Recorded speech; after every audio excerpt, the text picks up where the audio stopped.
मदरसों का क्या बेनिफिट है, आपकी पार्लियामान का क्या बेनिफिट है, पाकिस्तान तहरीक इंसाफ का क्या बेनिफिट है। बेनिफिट एनालिसिस पर चलना है ना, फिर हर चीज की बेनिफिट एनालिसिस करें। मुल्क बन के आजाद नहीं हुआ तो आजादी क्यों ली, सब कुछ कैंसिल करो ना, फिर जाओ वापस 14 अगस्त 1947 में। हमारे साथ ट्रांसजेंडर एक्टिविस्ट डॉक्टर मेहरब मोइज़ ज़बान मौजूद है, उनसे ज़रा पूछेंगे ये औरत मार्च के बारे में कहा जाता है कि ये एक इमोरल एंटी इस्लामिक एक्टिविटी है जिसकी वजह से काफ़ी पाकिस्तान की आवाम इससे नफरत करती है, तो इसके बारे में आपका क्या ख्याल है? देखिए, अगर औरत मार्च आपको इमोरल और एंटी इस्लामिक लग रही है तो इसका मतलब है कि आपका जो मोरालिटी का और इस्लाम का सेंस है वो बजाते खुद इमोरल है, वो एंटी पीपल है, वो एंटी क्लाइमेट है, वो एंटी जस्टिस है। अगर आपका मोरालिटी का और इस्लाम का सिस्टम ये है कि आप एक अशरफिया को, एक 1% को, बरतानवी साम्राज्य के लगाए हुए फ्यूडल लैंडलॉर्ड्स को, इंडस्ट्रियलिस्ट को पूरे का पूरा मुल्क सौंप दो, सारी की सारी जागीरें, सारी जायदादें उनके हवाले कर दो, मनी को और वेल्थ को कॉन्सेंट्रेट कर दो, कॉन्सेंट्रेट करने के बाद इस कॉन्सेंट्रेशन को जस्टिफाई और डिफेंड करने के लिए मौलवियों की एक खेप तैयार करो। जब भी आप 1% के खिलाफ आवाज़ उठाओ, इकोनॉमिक रीडिस्ट्रीब्यूशन की आवाज़ उठाओ, तो सडनली इस्लाम खतरे के अंदर पड़ जाता है। आप इस्लामिक हिस्ट्री उठा के देख लें, आप क्रिश्चियन हिस्ट्री या सेकुलर हिस्ट्री उठा के देख लें, आप दुनिया की तमाम तारीखें उठा के देखें, स्टेटस क्वो ने अपने आप को प्रोटेक्ट करने के लिए हमेशा रिलीजियस ऑर्थोडॉक्सी का और मजहबियत का साथ लिया है, और कुछ नहीं। आप चाइना की और रशिया की और फ्रांस की मिसाल उठा के देख लें, जो कि सेक्युलर हैं, मार्क्सिस्ट हैं या सोशलिस्ट हैं। उन्होंने भी जब स्टेटस क्वो को प्रोटेक्ट करना होता है तो वो अपनी फ्रेंच वैल्यूज़, चाइनीज़ वैल्यूज़ या रशियन पेट्रियार्कल या ऑर्थोडॉक्स वैल्यूज़ के पीछे जाकर छपते हैं। तो दुनिया के अंदर हमेशा 1% is 0.5% elite and 0.5% the religious orthodoxy, इनकी हमेशा कट जोड़ होती है। पाकिस्तान में जैसी IMF की पॉलिसीज़ आना स्टार्ट हुई हैं, सारे के सारे मौलवी एक्टिवेट हो गए हैं। दूसरी बात ये की जाती है कि ये जो औरत मार्च है ये सिर्फ यानी औरतों की 1% जो एलीट क्लास है, इसमें बलूचिस्तान, KBK और सिंध की जो सप्रेस जो कम्युनिटी है उनकी कोई नुमाइंदगी नहीं है, यानी जो गरीबों की है सिर्फ कराची के DHA और इन इलाके के लोग हैं और जो आते हैं जिनके इशू साइकिलिंग और ये वगैरह। लेकिन बलूचिस्तान के लोगों का इशू तालीम है, जिनको तालीम नहीं मिल रहा, जहाँ पर जो है प्राइवेट जेल वगैरह, तो उनकी कोई रिप्रेजेंटेशन है और आप कैसे उनकी आवाज़ बन सकते हैं? बिल्कुल आपने ठीक बोला। बलूचिस्तान के अंदर औरतें मार्च करती हैं, आज भी होंगी, सड़क पे बैठी हुई होंगी। तो वो तमाम नकात जो औरत मार्च पे ये तनकीद उठा रही हैं, क्या उन्होंने बलोच मिसिंग पर्सनस की मार्च को कवर किया? गिलगित बल्तिस्तान के अंदर भी औरतें मौजूद हैं, पश्तून बहनें भी सड़कों पर निकली हुई हैं, सराइकी वसेब की भी निकली हुई हैं, नकादों ने कवर किया। तो औरत मार्च के मौके के ऊपर ही आपको बलोच औरत याद आ जाती है और पश्तून औरत याद आ जाती है। जब दीर स्वाबी के अंदर पश्तून बच्चियों के साइकिल चलाने के ऊपर जमात इस्लामी मार्चें निकाल रही थी, जब 2005 के अंदर मुत्तहिदा मजलिस अमल की इस्लामी हुकूमत हसबा बिल जैसा घटिया और घिनाइना कानून लागू कर रही थी, तब तो आपको याद नहीं आया।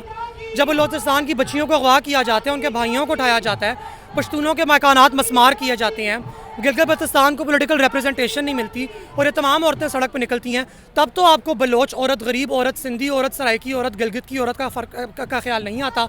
औरत मार्च के मौके पर आपको उनके पते भी याद आ जाते हैं कि ये डिफेंस की हैं।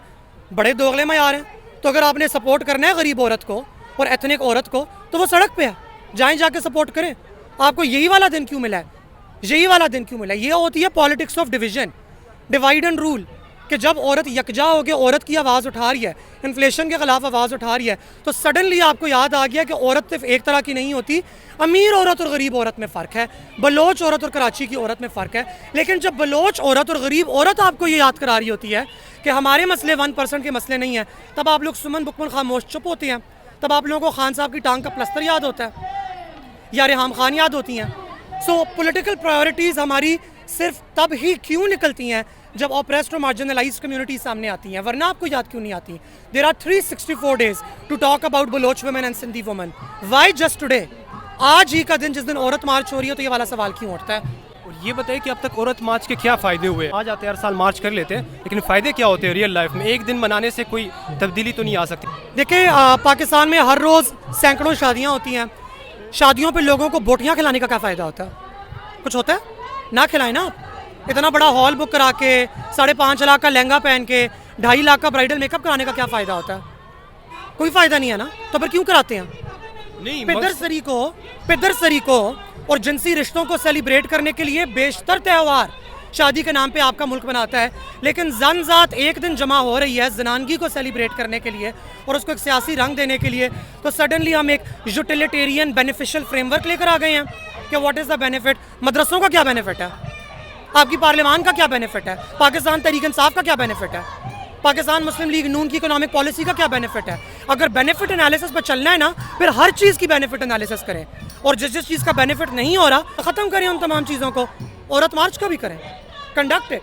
ये एक क्वालिटेटिव रेटोरिकल क्वेश्चन तो नहीं हो सकता कि जी मुल्क में औरतों के हालात में कोई तब्दीली नहीं आई तो औरत मार्च क्यों आ रही है?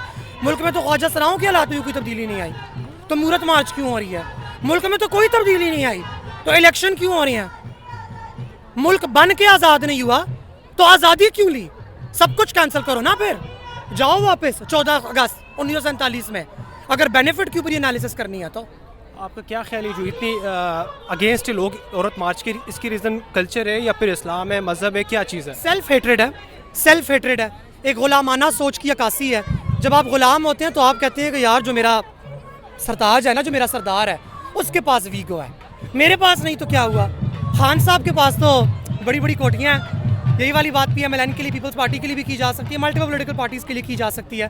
तो गुलामाना सोच में यही होता है, गुलामाना जहनीत के लोगों का यही होता है कि उनको अगर अपनी तरह का फ़र्द स्टेटस क्वो के ख़िलाफ़ आवाज़ उठाता हुआ नज़र आए तो उनको डर लग जाता है कि हाय कहीं हमारी नान नफ़का, हमारी रोज़ी रोटी भी ना बंद हो जाए, हमारी रोज़ी रोटी। दिस इज़ स्लेव मेंटालिटी, और पाकिस्तान के लोगों की ये अनफॉर्चुनेटली है। मैं इसमें पाकिस्तान के लोगों को ब्लेम नहीं कर रही, लेकिन ये इनकी है। पाकिस्तान के लोगों को चुकने का शौक़ है और चाटने का शौक़ है, और ये हमेशा यही काम करते रहेंगे।